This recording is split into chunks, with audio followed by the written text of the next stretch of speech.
یہ خبر سن کر حمزہ ٹوٹ گیا، مگر اس نے اپنی دوستی پر آنچ نہ آنے دی۔ وہ وقاص سے بولا، یار دل ہار گیا ہو مگر دوستی نہیں ہاروں گا، خوش رہنا تم دونوں۔ کچھ مہینوں بعد وقاص اور عائشہ کی شادی ہو گئی۔ حمزہ ان کی خوشیوں میں شریک ہوا مگر اندر ہی اندر اس کا دل زخمی رہا۔ ڈرامہ سیریل کے حوالے سے اپنے رائے کی اظہار لازمی کمنٹ کریں، ساتھ میں ہمارا یوٹیوب کا چینل سبسکرائب کرنا مت بھولیے۔ تھینکس فار واچنگ، اللہ حافظ۔ ہیلو ویورز، راولپنڈی کے ایک پرانے محلے میں عائشہ رہتی تھی۔ وہ BA کر رہی تھی اور ساتھ ساتھ ٹیوشن پڑھا کر اپنی ماں کا سہارا بنتی۔ والد کے سال پہلے فوت ہو چکے تھے اور بھائی ابھی چھوٹے تھے۔ عائشہ کا خواب تھا ایک دن اپنی ماں کو سکون کی زندگی دے۔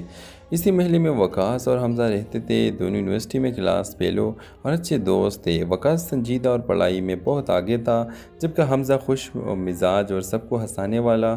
عائشہ سے دونوں کا واسطہ تب پڑا جب وہ محلے کے بچوں کو پڑھانے کے لیے لائبریری میں آتی۔ وقاص کو عائشہ کی سنجیدگی اور محنت نے متاثر کیا۔ وہ اکثر بہانے سے اس کے پڑھائی کے بارے میں بات کرتا۔ آہستہ آہستہ دل میں جذبات جاگنے لگے مگر اس نے کبھی اظہار نہ کیا۔ دوسری طرف حمزہ کو بھی عائشہ پسند آنے لگی مگر اس کا انداز ہلکا پھلکا اور دوستانہ تھا۔ ایک دن حمزہ نے اپنے دل کی بات عائشہ کو کہہ دی۔ عائشہ نے صاف جواب دیا، حمزہ آپ اچھے انسان ہیں مگر میرا دل کے اور ہے۔ حمزہ حیران ہوا۔ اس نے وقاص کو بتایا کہ عائشہ نے انکار کر دیا۔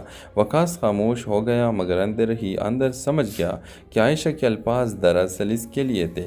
چند دن بعد وقاص نے ہمت کر کے عائشہ سے پوچھا، اگر آپ کو کبھی سہارا چاہیے تو کیا آپ مجھے اپنا سمجھیں گی؟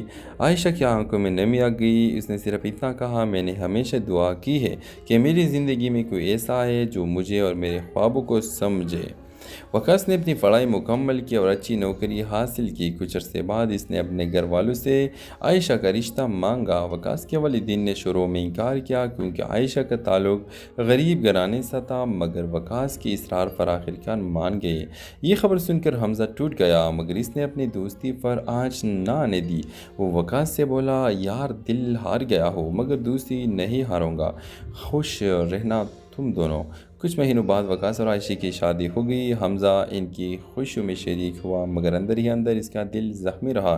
ڈرامہ سیریل کے حوالے سے اپنے رائے کی اظہار لازمی کمنٹ کریں، ساتھ میں ہمارا یوٹیوب کا چینل سبسکرائب کرنا مت بھولیے۔ تھینکس فار واچنگ، اللہ حافظ۔ ہیلو ویورز، راولپنڈی کے ایک پرانے محلے میں عائشہ رہتی تھی۔ وہ BA کر رہی تھی اور ساتھ ساتھ ٹیوشن پڑھا کر اپنی ماں کا سہارا بنتی۔ والد کے سال پہلے فوت ہو چکے تھے اور بھائی ابھی چھوٹے تھے۔ عائشہ کا خواب تھا ایک دن اپنی ماں کو سکون کی زندگی دے۔ اسی محلے میں وقاص اور حمزہ رہتے تھے، دونوں یونیورسٹی میں کلاس فیلو اور اچھے دوست تھے۔ وقاص سنجیدہ اور پڑھائی میں بہت آگے تھا، جبکہ حمزہ خوش مزاج اور سب کو ہنسانے والا۔ عائشہ سے دونوں کا واسطہ تب پڑا جب وہ محلے کے بچوں کو پڑھانے کے لیے